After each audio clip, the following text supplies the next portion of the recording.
শ্রীমদ্ ভগবদ গীতার একেবারে শেষ অধ্যায়, অষ্টাদশ অধ্যায় মোক্ষযোগ। মোক্ষযোগ মানেই হলো মুক্তির আলোচনার প্রসঙ্গ। মোক্ষ মানে মুক্তি, যোগ শব্দটাই তো গীতার প্রত্যেকটা অধ্যায়ের পরিচয়। তা মোক্ষযোগ মুক্তি সম্পর্কিত যোগ। মানুষের জীবনে, প্রত্যেকের জীবনে মুক্তি দরকার।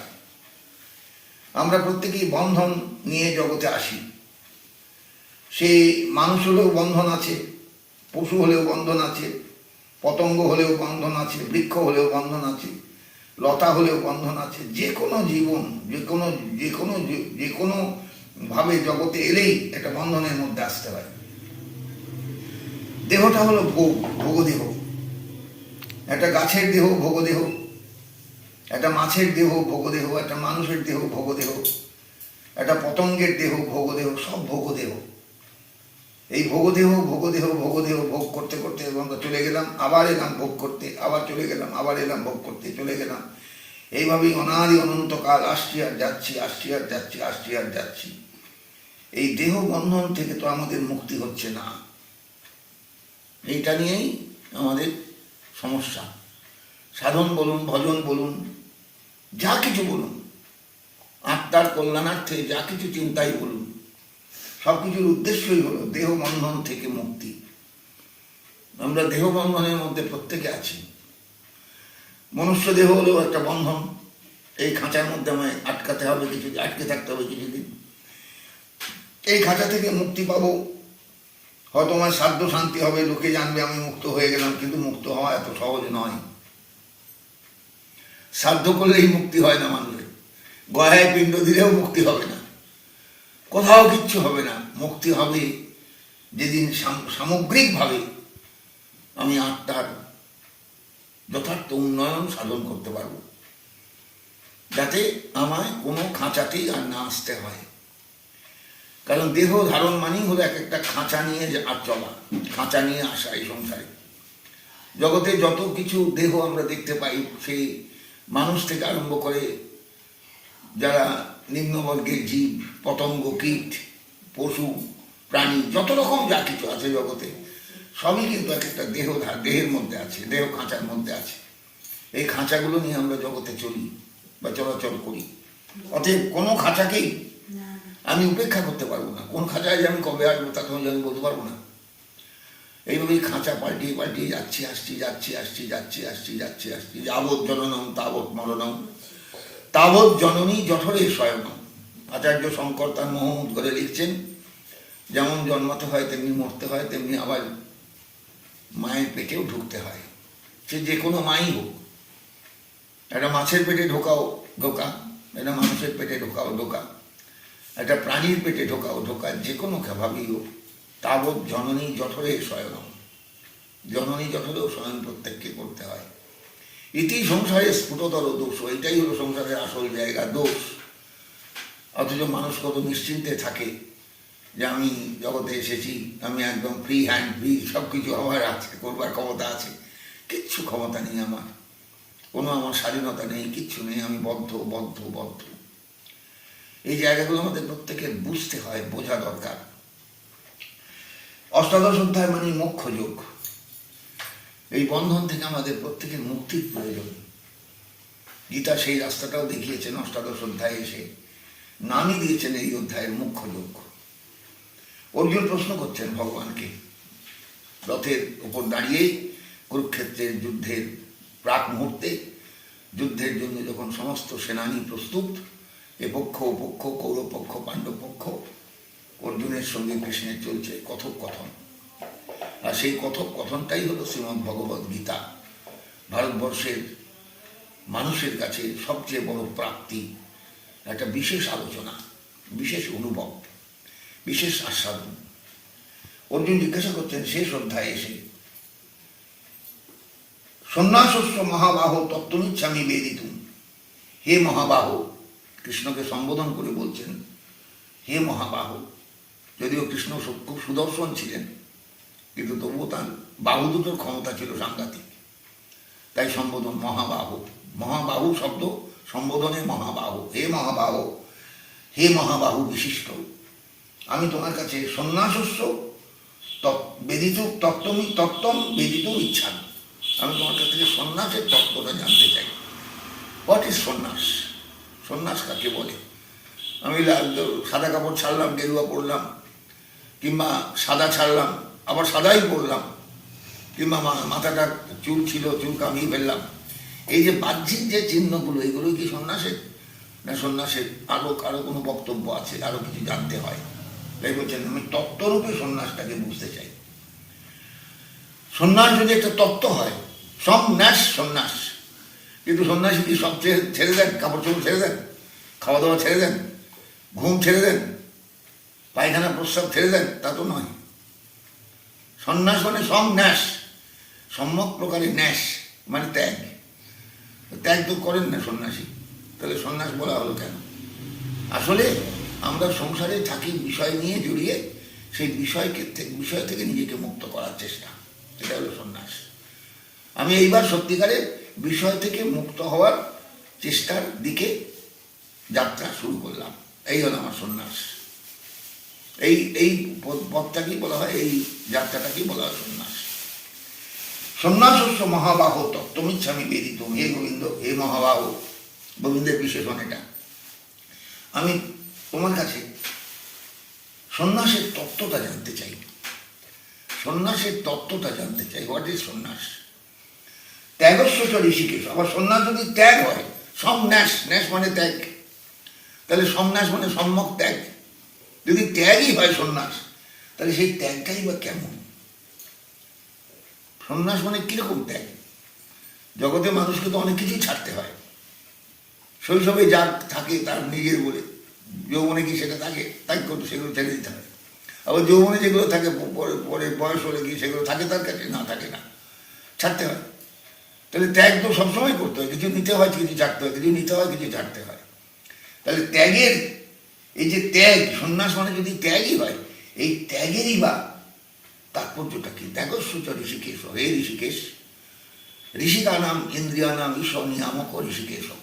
ভগবানের অনন্ত নামের মধ্যে একটা নাম হলো ঋষিকেশ।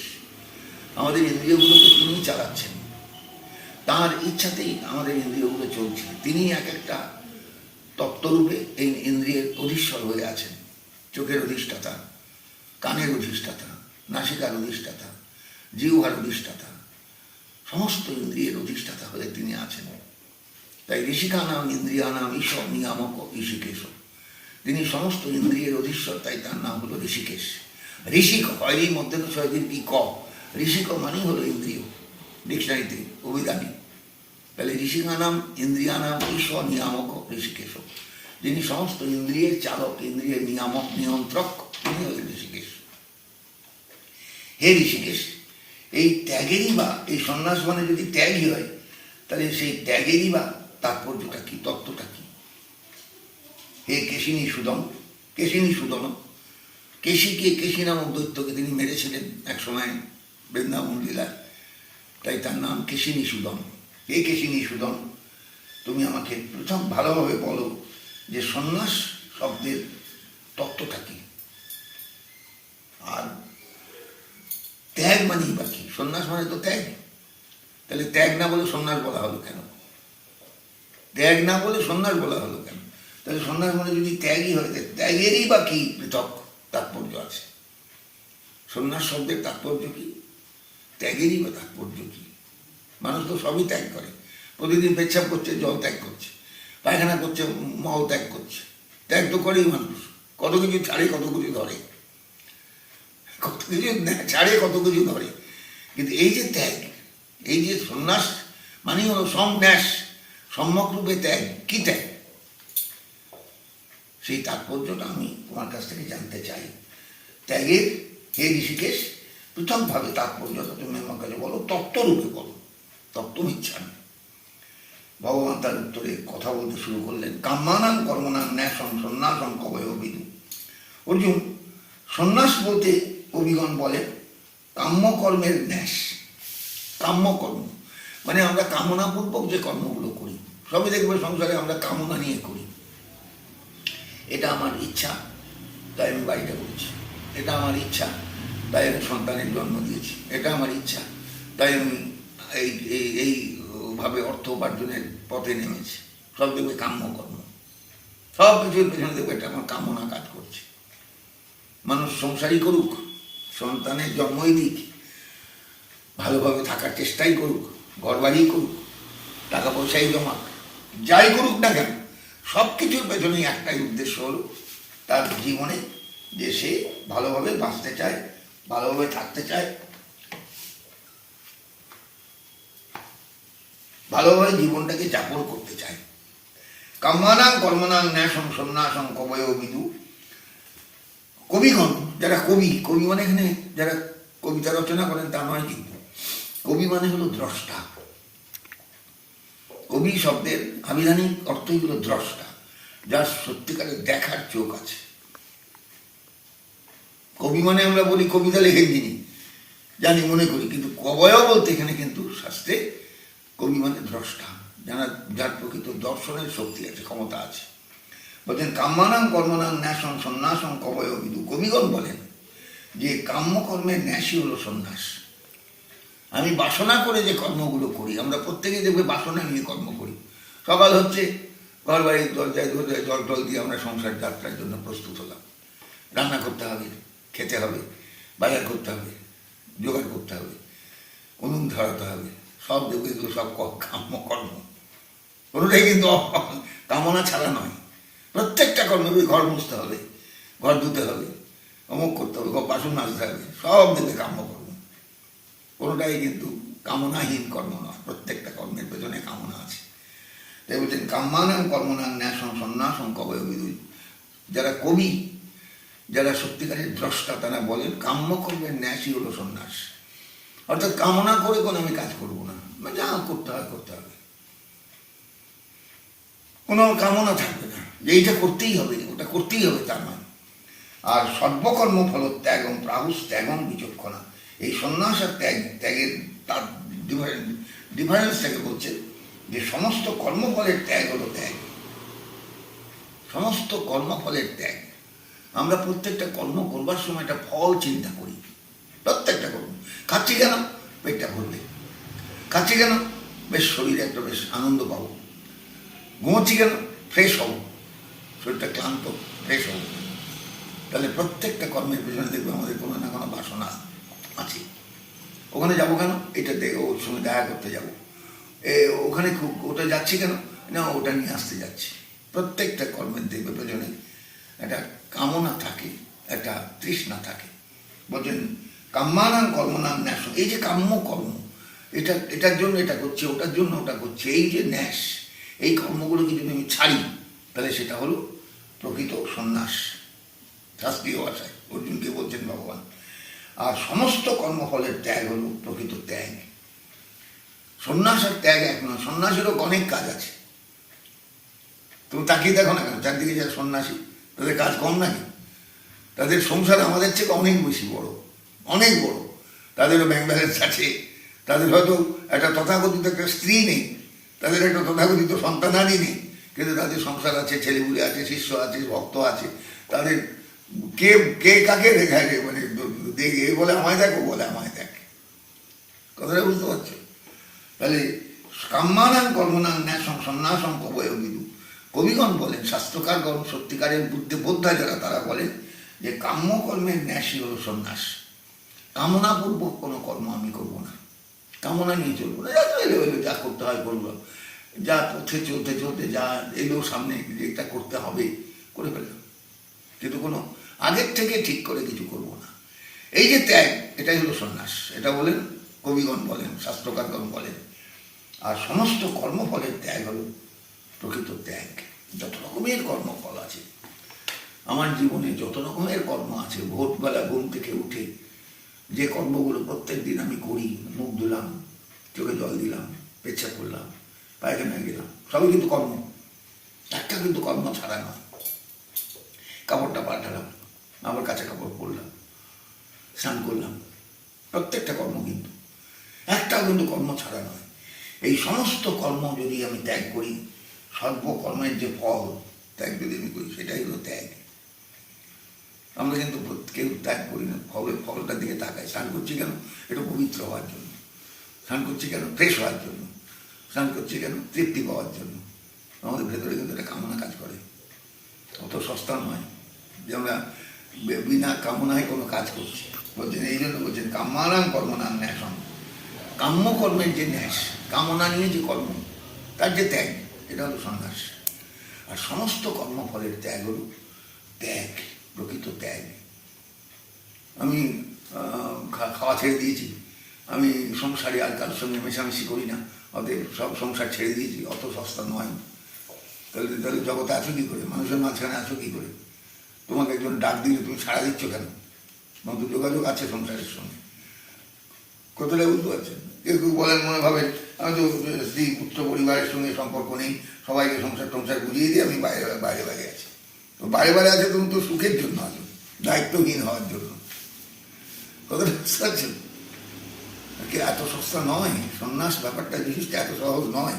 ওই জন্য বলছে সর্ব কর্মফল ত্যাগ, সমস্ত কর্মফলের ত্যাগ। কর্ম করলেই একটা ফল কিন্তু আমার ঘাড়ে এসে যাবে, যে কর্মই করি, ভালো করি আর মন্দ করি। অতএব সেই ত্যাগটাই হলো ত্যাগ। এই ত্যাগ যিনি করতে পারেন তিনি হলেন বিচক্ষণ ব্যক্তি। ত্যাগজন দুষবদিত্যেকে কর্ম প্রাহুর মনীষিণম। মনীষীগণ বলেন 3 নম্বর শ্লোক, যে সাধারণত এটা সাংখ্য দর্শনের কথা। সাংখ্য দর্শনের পণ্ডিতগণ বলেন যে কর্মমাত্রই দোষযুক্ত, যে কোনো কর্মই। সাংখ্য দর্শন সাংঘাতিক, কর্মমাত্রই দোষযুক্ত। তুমি ভালো কি মন্দ কি করে বুঝছো? তুমি তো ইন্দ্রিয়ের ওপর দিয়ে কর্ম করে গেলে, সেটা কর্মটা সঠিক হলো কি বেঠিক হলো তুমি বলতে গেলে তুমি কি করে? তুমি তো বোদ্ধা নও, তুমি তো কর্ম করার মালিক। তাই বলছেন ত্যাগজন দোষবদিত্যেকে কর্ম প্রাহুর মনীষিণ। কেউ কেউ বলেন যে কর্মমাত্রই দোষযুক্ত, সাংখ্য দর্শনের কথা। অতএব ত্যায্য, যেহেতু কর্ম দোষযুক্ত আছে, কর্ম করার ঠিক নয়। আবার কেউ কেউ বলেন যারা মীমাংসা দর্শনের কথা যারা ধরেন, তারা বলেন যজ্ঞ দান ও তপস্যার কর্মটা ত্যায্য নয়। যে কর্মটা যজ্ঞ বিষয়ক, যে কর্মটা দান বিষয়ক, যে কর্মটা তপস্যা বিষয়ক, এগুলো ত্যায্য নয়। না, এবার ঠেলা সামলা, এবার তো লেগে গেল গণ্ডগোল। পরিষ্কার বলছেন, একদল বলছেন যে কর্ম মাত্রই দোষযুক্ত, অতএব ত্যায্য। যে কোনো কর্ম। তাহলে চোখ দিয়ে তাকালাম সকালে তো ঘুম থেকে, দোষযুক্ত হয়ে যাবে। কান দিয়ে শুনলাম, দোষযুক্ত। জিহ্বা দিয়ে একটু কিছু খেলাম, দোষযুক্ত। তাহলে তো কিছুই করা চলবে না, আমাকে তো ভোমলার মতন বসে থাকতে হবে, শুয়ে থাকতে হবে, আমার তো কর্ম করা চলবে না। তাই বলছেন কোনো কোনো পণ্ডিত বলেন কর্মমাত্রই দোষযুক্ত, অতএব ত্যায্য। কিন্তু যারা সংসার নিয়ে বোঝেন, চিন্তা করে, তারা বলেন যে যজ্ঞ দান ও তপস্যার কর্ম কিন্তু ত্যায্য নয়। আমি যজ্ঞ বিষয়ে কোনো কর্ম করছি, দু পিস কাঠ জঙ্গল থেকে আনতে গেলাম যজ্ঞের জন্য, এটা কর্ম, কিন্তু এটা ত্যায্য নয়। দান, কিছু দান করলাম কাউকে, এটা ত্যায্য নয়। তপস্যা অর্থাৎ যে কোনোভাবে জব ধ্যান এগুলো করছি, এগুলো কর্ম নয়। অতএব এটা কোনো এটা ত্যাগও নয়, এটা ত্যায্যও নয়, আমি করতে পারি না। এবার গণ্ডগোল এসে গেল। এক পক্ষ এই কথা বলছে যে এটা কারেক্ট, ও বলছে না এটা কারেক্ট নয়। বলছে ত্যায্যং দোষবদিত্যেকে কর্ম প্রাহুর মনীষিণ যজ্ঞ দান ও তপ কর্ম ন ত্যায্যমিতি চা করে। কেউ কেউ বলেন যজ্ঞ দান এবং তপস্যা এগুলো ত্যাগ, ঠিক নয়। ঠিকই, ন ত্যায্য ইতি চা করে, এখানে ত্যাগ করার কিছু নেই। যজ্ঞ বিষয়ক কর্ম করণীয়, দান বিষয়ক কর্ম করণীয়, তপস্যা করণীয়। নিশ্চয়ং শৃণুমে তত্ত্ব ত্যাগে ভারত সপ্তম। হে ভরত সপ্তম, হে অর্জুন, সেই ত্যাগে আমার বক্তব্য কি জানো? আমার সিদ্ধান্ত হলো ত্যাগ ত্রিবিধ বলে বলা আছে শাস্ত্রে। ত্যাগই পুরুষ ব্যাঘ্র ত্রিবিধ সম্প্রকীর্তিত। ত্যাগ 3 রকমের। শ্লোকটা হলো 4 নম্বর শ্লোক। হে ভরত সপ্তম, তত্র ত্যাগে মে নিশ্চয়ং শৃণু। ত্যাগ বিষয়ে আমার সিদ্ধান্ত শোনো। হে পুরুষ ব্যাঘ্র, হে অর্জুন, ত্যাগই ত্রিবিধ সম্প্রকীর্তিত। ত্যাগ হলো 3 প্রকারের।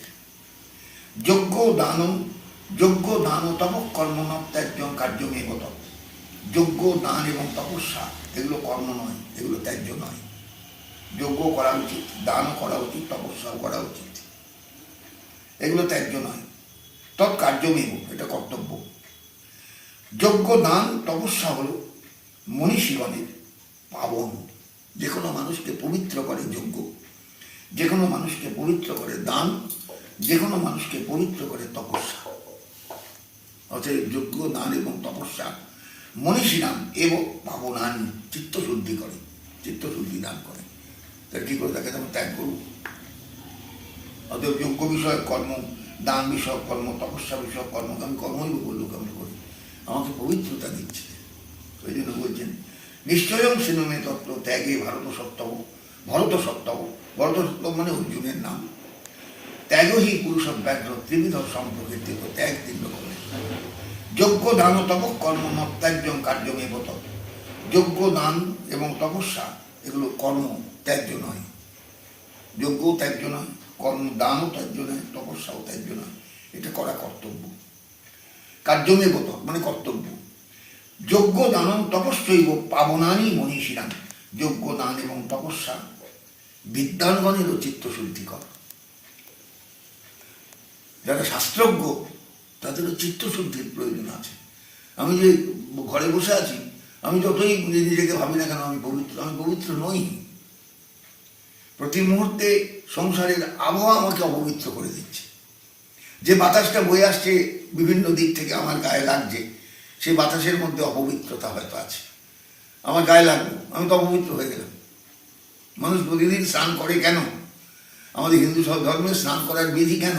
এবং স্নান বহু রকমের, মন্ত্র স্নান আছে, ধ্যানের স্নান আছে, তপস্যার স্নান আছে, অবগাহন স্নান আছে, বহু রকমের স্নান। স্নান করার কর্তব্য কারণটা কি? একটাই কারণ, পবিত্র থাকার জন্য।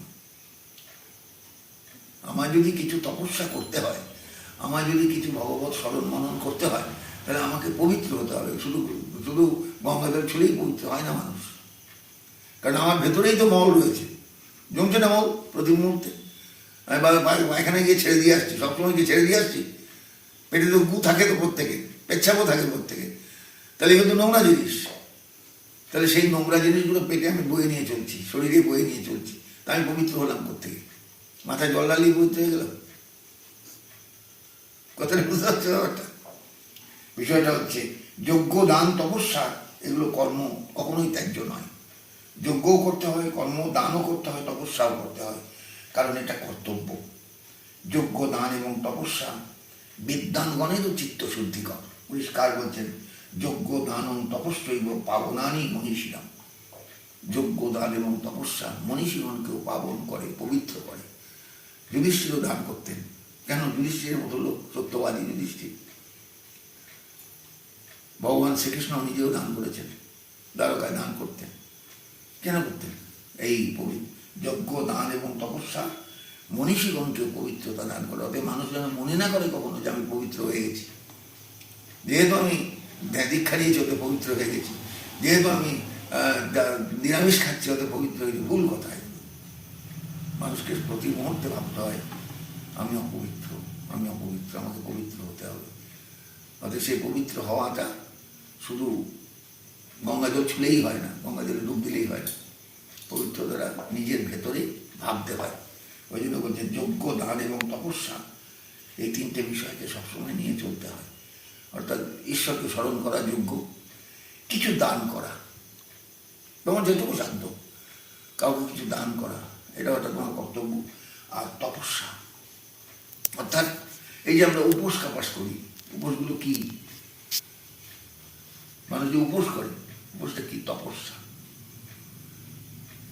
পুজো করছি, যতক্ষণ না পুজো শেষ হচ্ছে খাওয়া নেই, জল পর্যন্ত খান না, বহু মানুষ জল পর্যন্ত গ্রহণ করেন না। এই যে পুরোহিত পুজো করতে যান, যারা সত্যিকারের কঠোর ইয়ে নিয়ে চলেন, তাদের কিছু না, জল টল পর্যন্ত গ্রহণ করেন না। সেই সব পুজো শেষ হবে, তারপরে জল করে জল খাওয়া। তাহলে এই যে মানুষের যে তপস্যা, এগুলো কিন্তু মানুষকে করতে হয়। কেন না? এগুলো পাবনানি, মানুষকে পবিত্রতা দান করে। এতান্নবিধ কর্মাণি সঙ্গম তক্তা ফলানি চ কর্তব্যানি তিমে পার্থ নিশ্চিতম মতমুত্তম। এই সমস্ত কর্ম কর্তৃত্বাভিমান যদি থাকে তাহলে বিপদ। আমি করছি, আমি করছি, আমি করছি, আমি করছি, আমি করছি, আমি করছি, আমি করছি, গন্ডগোল। ফল কামনাও যদি থাকে তাহলেও বিপদ। তুমি করলে আবার কর্তৃত্বাভিমান নিয়েও করলে, ফল কামনা নিয়েও করলে, কিছু লাভ নেই তাতে। ওরে আমি উপোস করবো কাল থেকে, দেখুন বল কালকে উপোস করবে, ঢেই বেড়েছে আজ থেকে একদম, কাল উপোস করবো, কাল উপোস করবো, কাল উপোস করবো। সকাল থেকে সবাইকে শুনে যাচ্ছে, আমার কিন্তু আজ উপোস, আমার কিন্তু আজ উপোস, আমার কিন্তু উপোস, বৌমা আমাকে যেন চা দিও না, দিয়ে ফেলো না, আমি খেয়ে ফেলবো শেষকালে ভুলে, আমার আজকে উপোস। এগুলো এগুলো বোকামি বলছে, পরিষ্কার বলছেন, কর্ম কর্তৃত্বাভিমান ও ফল কামনা ত্যাগ করে করতে হয়। কোনো রকমের কর্ম কর্তৃত্বের অভিমান থাকবে না, আমি করছি নয়, আর ফলের কামনাও নয়। এর থেকে কি পাবো সেও আমি জানি না, শাস্ত্র বলেছেন, গুরু বাক্য মানছি আমি, এটাই আমার নিশ্চিত মত, এটাই উত্তম মত। 6 নম্বর শ্লোক দেখো, এতান্নবিত কর্মাণি সঙ্গম তক্তা কলানি চ কর্তব্যানি তিমে পার্থ নিশ্চিত মতমুত্তম নিয়তস্য তু সন্ন্যাস কর্মণ নববদ্ধতে। নিয়ত কর্ম হচ্ছে যে যথাধিকার প্রাপ্ত কর্ম। সংসারে ব্রাহ্মণ কতগুলো কর্তব্য নিয়ে আসে, এগুলো নিয়ত কর্ম। এটা অব্রাহ্মণের নেই, কিন্তু ব্রাহ্মণের আছে। বুঝতে পারছো? ক্ষত্রিয়েরও কিছু কর্ম আছে, নিজস্ব কর্ম, বৈশ্যেরও আছে, শুদ্ধেরও আছে। বলছে নিয়তস্বত কর্ম, নিয়তস্বত সন্ন্যাস কর্ম নববদ্ধতে। নিয়ত কর্মের, নিয়ত যে কর্ম অর্থাৎ স্বধর্মরূপে নির্দিষ্ট যে কর্ম, তার সন্ন্যাস যুক্তিযুক্ত নয়, তাকে ত্যাগ করতে নেই। দক্ষ নিয়ত কর্ম ত্যাগ করতে নেই। আমি যেখানে বাস করছি, আমার যেখানে আমার জন্ম হয়েছে, সেখানে যে যে কর্মগুলো আমায় করতে হচ্ছে বংশানুক্রমিকভাবে, আমাকে আমি সেগুলো ছাড়তে পারবো না। এগুলো বুঝতে হবে আস্তে আস্তে। নিয়ত কর্ম কাকে বলে? যে কোনো মানুষ যেখানে জন্মায় সেখানে কতগুলো তাকে কর্ম নিয়ে চলতে হয়, এগুলো হচ্ছে নিয়ত কর্মটা। নিয়ত কর্ম কখনো ত্যাগ করতে নেই, কখনো ত্যাগ করা যায় না। স্বধর্মানুসারে যথাধিকার প্রাপ্ত কর্ম হলো নিয়ত কর্ম। আর একে বলা হচ্ছে স্বভাব নিয়ত, এটা স্বভাবই আমার আছে। নিয়ত কর্ম মানুষকে করতে হয়। জীবের স্বভাব বা প্রকৃতির গুণভেদ বশতই বর্ণভেদ কর্মভেদ শাস্ত্রে বিহিত হয়েছে। সুতরাং যথাধিকার শাস্ত্রবিহিত কর্মই নিয়ত কর্ম। যথাধিকার শাস্ত্রবিহিত কর্মই নিয়ত কর্ম। আমি শাস্ত্রাধিকারে, আমি যেখানে জন্মেছি, আমি যে কর্ম করতে পারছি বা করছি, এগুলো আমার নিয়ত কর্ম। আমি যদি বলি না আমি ঠাকুরে যাবো না, এটা ভুল হয়ে গেল। যেহেতু আমি ব্রাহ্মণ, আমাকে এটা কর্তব্য দিয়েছেন শাস্ত্র, আমাকে সমাজ দিয়েছে, অতএব এটা আমার নিয়ত কর্ম। এগুলো বুঝতে হবে, ঝামেলা, খুব ঝামেলা। একেই বলা নিয়ত কর্ম, একেই স্বধর্ম, একেই সকর্ম, একেই সহজ কর্ম, একেই স্বভাবজ কর্ম ইত্যাদি বলা হয়েছে। তাহলে এই পর্যন্ত।